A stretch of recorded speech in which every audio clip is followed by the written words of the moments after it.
Multi! London Multi!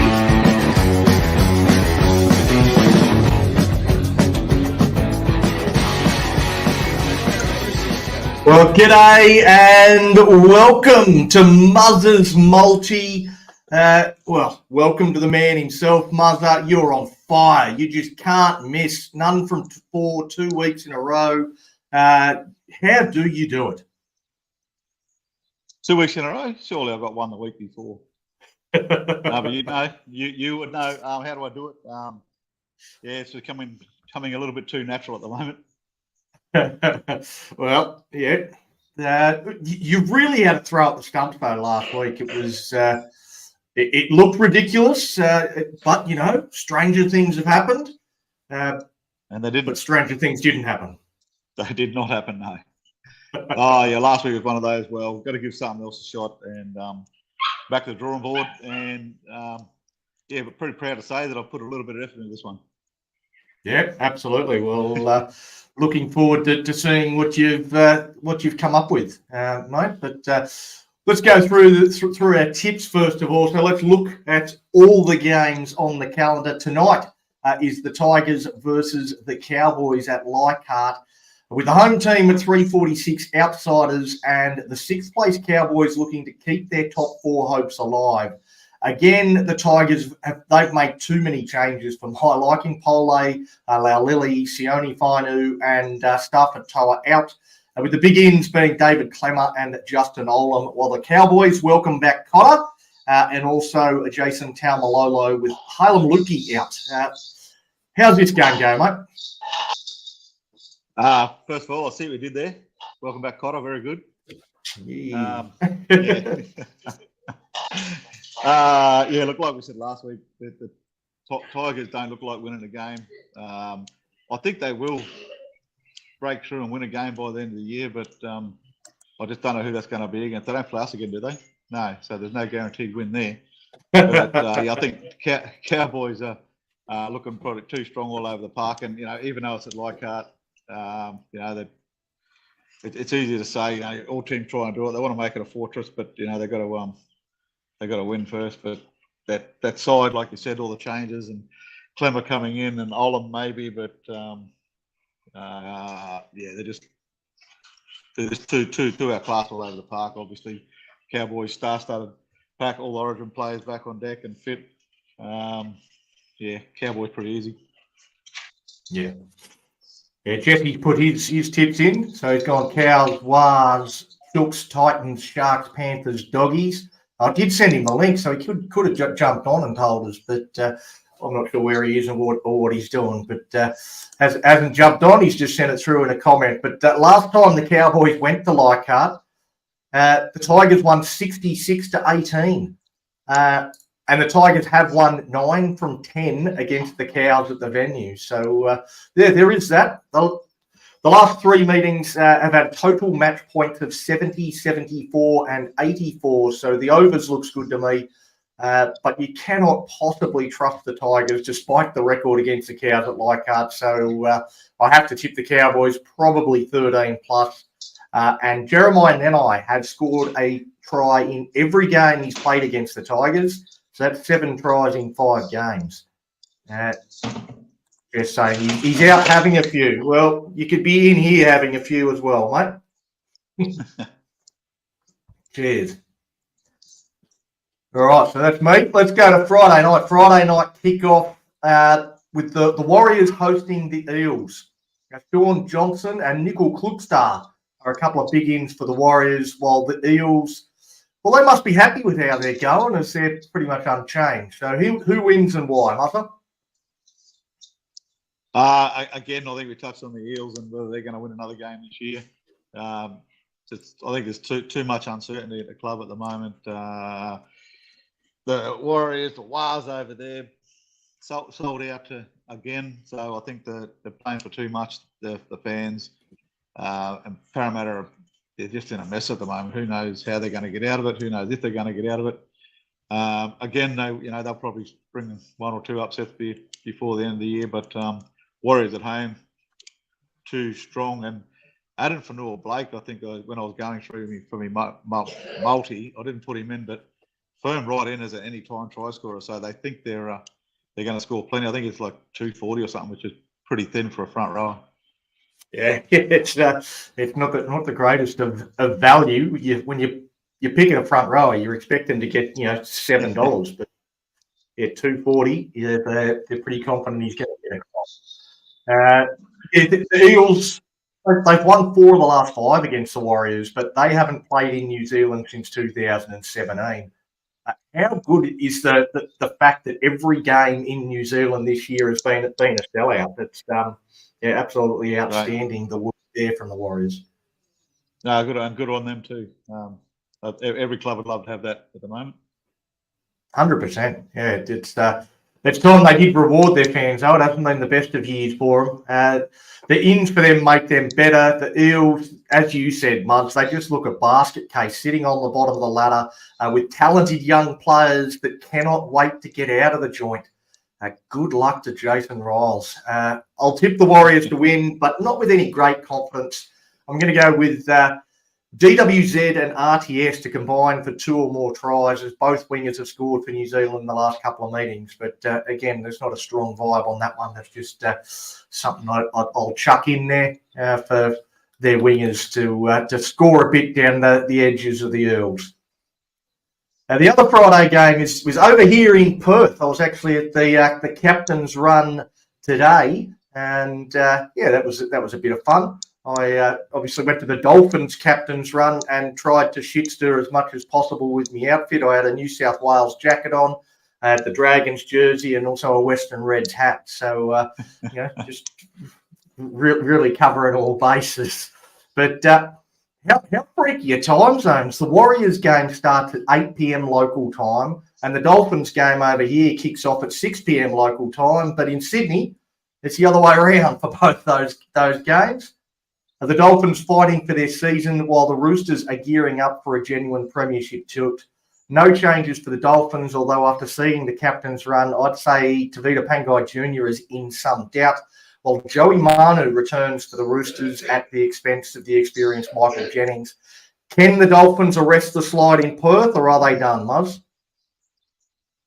I think, unfortunately, they're going to come up against the Roosters side who, after that hiccup against, I think, the Storm, they've shown enough to show they are title contenders, and I think they're going to use this week to prove it to a lot of people. And neutral ground over there, obviously, so no home ground advantage. Dolphins, they've got a side that they've proved that can get up and win on any given day. But I think the Roosters are really sort of gearing up for the finals, and I think they're going to put the sword to the Dolphins and beat quite comfortably.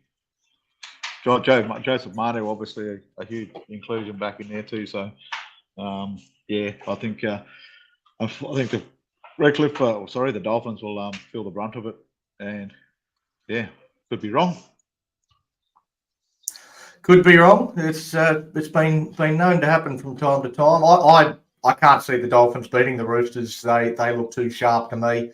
It should be. There's been a bit of rain about over here, but it is supposed to be all gone now and should be nice conditions in the early evening in Perth. But Swaliti has scored in both games against the Dolphins, and Jermaine Azarko similarly has scored in both matches between these teams. But I think the Roosters will get the win. Before we go on to the next game, Jesse's put in the comments that Flano was confirmed on NRL tonight that we are interested in Val Holmes. So, I mean, again, what are your thoughts on Flano confirming that the Dragons are looking to get Val to the club?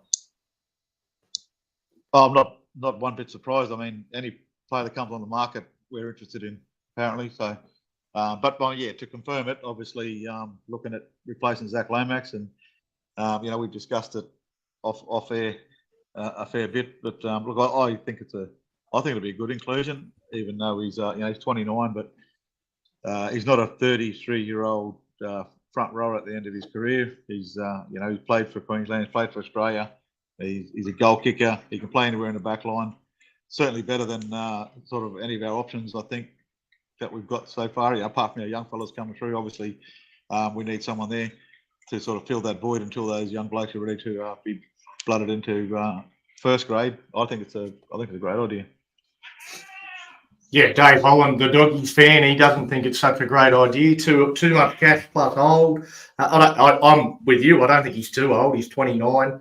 I think he's still got a bit to offer. And I think he fills a nice hole for us while we wait for guys like Hayden Buchanan to develop and become NRL players. By the time he's ready to retire, Buchanan should be ready to step in and take over and be an absolute superstar. So I don't think it's necessarily a bad signing.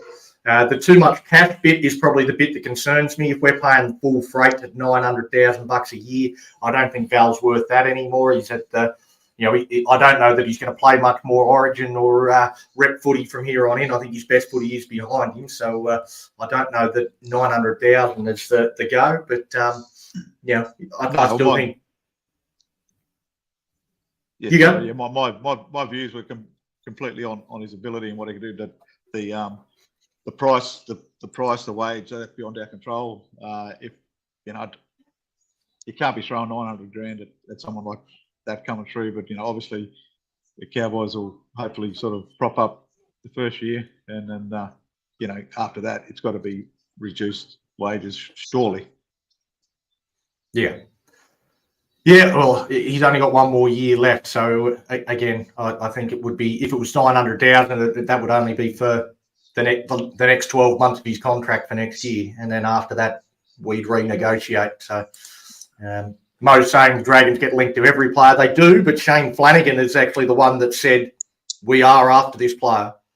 He has confirmed that we are after Valentine Holmes, and also said that we're after Daniel Saifidi, apparently, according to Rob. And Corey saying you'd be a good asset to the club. But let's move on now to Saturday's game. Saturday kicks off with the Titans against the Broncos on the Gold Coast in a game that I can't believe anyone gives a shit about, but we'll talk about it anyway. AJ Brimson on the extended bench for the Titans, while Cobo is out for the Broncos and Brendan Piakura returns. Who wins and why do you care? Don't care. I'd probably the Broncos. Look, I like what the Titans are doing, but I think the Broncos are due for that just that one win to give them a little bit of hope that they're going to get their 8th spot back, and then it'd be good to see them crash and burn after that. But like I said, it's one of the games that nobody really cares about anyway, except the Broncos and Titans supporters, and none of them are going to be watching this anyway, so it doesn't really matter. Broncos by 2. Oh, that bless you, Captain. That wasn't a bullshit sneeze. It was an actual sneeze. No, I'm going to go the other way. I not with any great confidence, but I think that I'm going to go the Titans to win this 1-12. Alofiana Khan-Pereira scores against everyone, and I think he scored every time he's played against the Broncos. He's so quick, looks to be in fantastic form. He's a given try scorer as well in this one. But I'm going to go the Titans at home to beat the Bronx. So, we differ on that one, but I'm not overly confident. Right, Saturday's other game is we don't normally talk about it on this show, but because you weren't on the Tuesday show, we'll chuck this one in here as well. Dragons against the Storm. Storm unchanged, but Munster starts. Well, the Dragons have lost a few with Ben Murdoch-Masila, Matty Feeney and Toby Couchman all ruled out. With Tyrell Sloan returning, Ryan Couchman replacing his brother, and Blake Laurie back from injury. I gave my tips on the show on Tuesday, but Muzz, are you unavailable? So what's your tip? Look, I tip the Dragons every week in on me tip and comps, and again, that's why I've never won one. That's why you should never follow me. But look, if the Storm can't beat the Dragons at this time of the year, like I said, a few weeks running into finals, this is where they've sort of got to start really sort of hitting the ground. And if they can't beat us, well, then they're not going to. I don't think they're going to fare too well in the finals. But in saying that, I think the bookies are onto something. It must be something happening in Dragontown, because the Dragons are a very slim $7 to win this one, and I would have thought we'd be at about 50. So there's some good inside information. Very slim, $7. So yeah, just bet with your head on that one. But yeah, look, as a Dragon supporter, we can just sit there and hope that we can be competitive, I guess.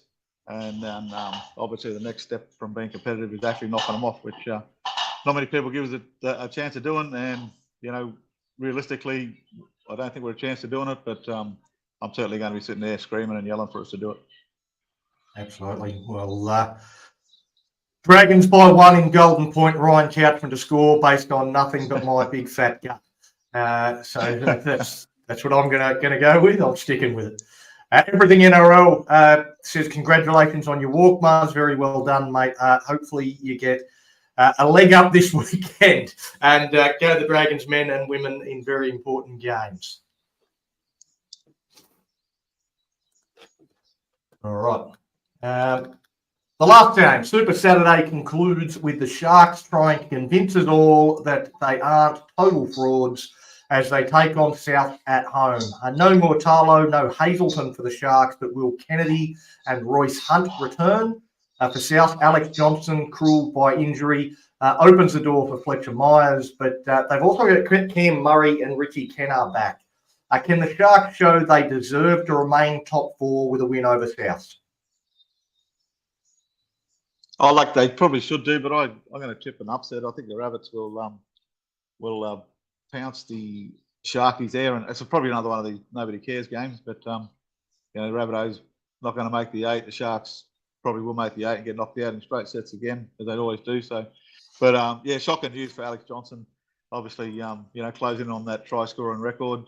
Even though it's the Rabbitohs, if anybody be doing that well and scoring that many tries, it's a credit to him in the club, and it's really, really sad to see players go down like that. It just means that it'll prolong the time that it takes for him to get that record, and I really hope he does. It'd be good to see it in the modern game.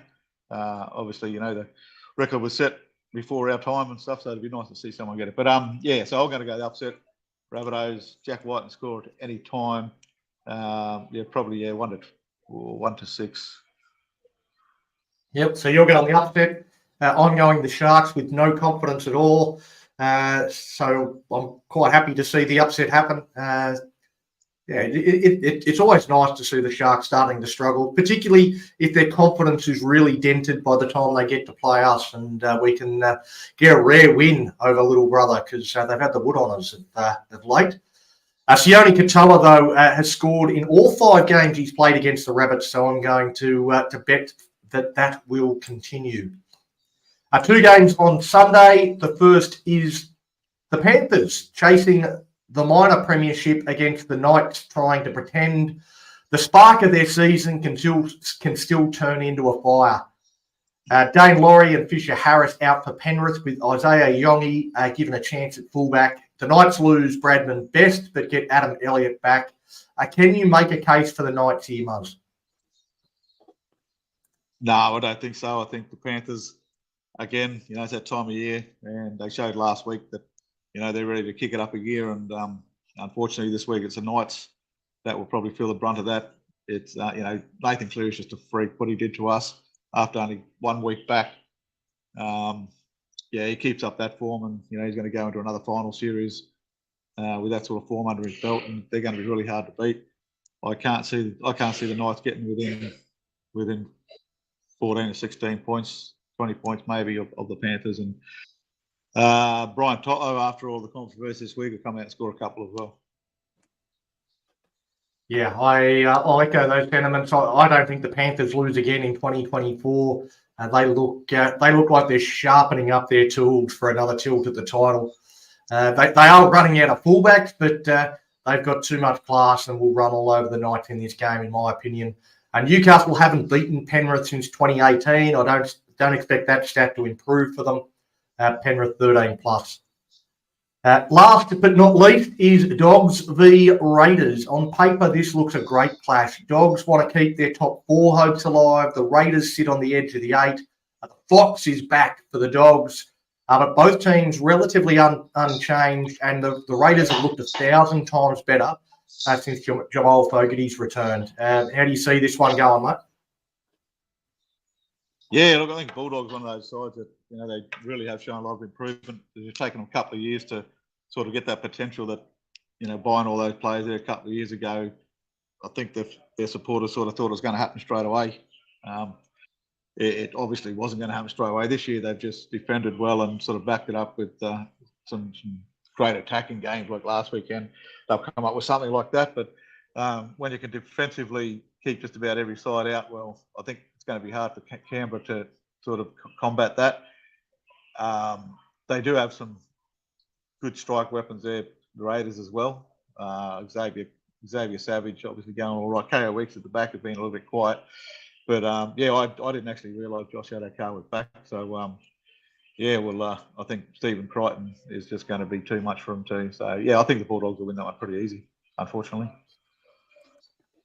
Yeah, it's always unfortunate when we have to talk the Dogs up. But, we've got to be honest with our thoughts on this particular show, and maybe on some of the other ones we can add in the banter and say that we think they suck. And we'll certainly be saying that in a couple of weeks when we're playing them. So, well, that's next week, isn't it? After this week, so that's going to be a do or die clash for us. Hopefully they get overconfident with a big win over the Raiders and then fall in a heap against us. But the